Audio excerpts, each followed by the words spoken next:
solution, a person who's not from the industry, is not even a physician, this is possible. And Apple showed it before. I was developing phones for Siemens before. You know, does Siemens mobile phones exist today? No. Apple and other companies took over. Why? Because they just adopted a different way of moving applications into the devices. And that's how, you know, to the question about developing new solutions and so forth, we don't have to develop everything by ourselves. You have to find the idea. It can be in the Bay Area, it can be in China, it can be in India. This is a global world in the meantime. Applications are being developed today at any hour.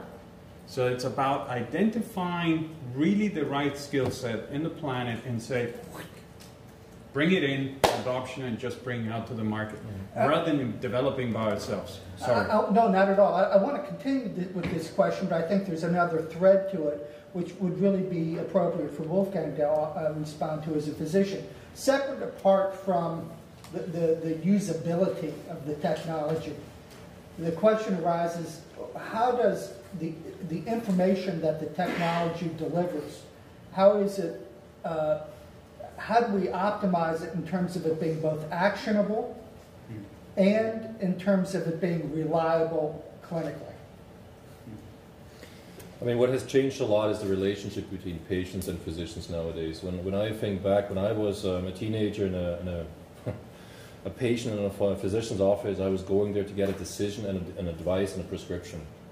When I'm sitting now on the other side of the table and I'm still seeing sometimes patients when I practice, the patient comes in is usually better informed about a disease entity than I am. So it's crap, because I feel now all of a sudden that I'm sitting across from somebody who has more knowledge about a certain indication, about his personal problem that I have going to medical school. First of all, I'm usually outdated unless I really keep up to date, which is tough. And I have to consult the internet in many, many cases to find the most updated treatment or the new regimens for drugs. And as you said, the development of compounds is exponential right now.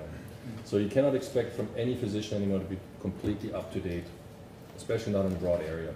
So we need to find a way to have safe access to valid information and also build filters to really come down to the important information. Because otherwise you have a big avalanche that just rolls over you and you completely get lost in it. And what's difficult and dangerous in the internet space right now for the layman is that a lot of people are coming with half knowledge to you. And this is very critical now, because you're dealing with a lot of people who are not educated enough to fully understand the amount of information which is out there right now, which can be abused and used in very wrong directions with a lot of risk attached to it. And that's something which has not been really truly addressed by the big players like an SAP or Siemens, to work on algorithms to filter valuable and believable information out there. There's a lot of stuff out there which is really truly crap. And we haven't found yet the right way to get rid of that stuff. Because we will see further that patients becoming more and more educated in that space, with more demands to their physicians, and the decision becomes more gatekeeper of information and really treating that patient. Some of the challenges that lie in front of us. We're at the end of our session. I'm going to take one more question. Sir? This room is full of very talented, very smart, and well-informed people.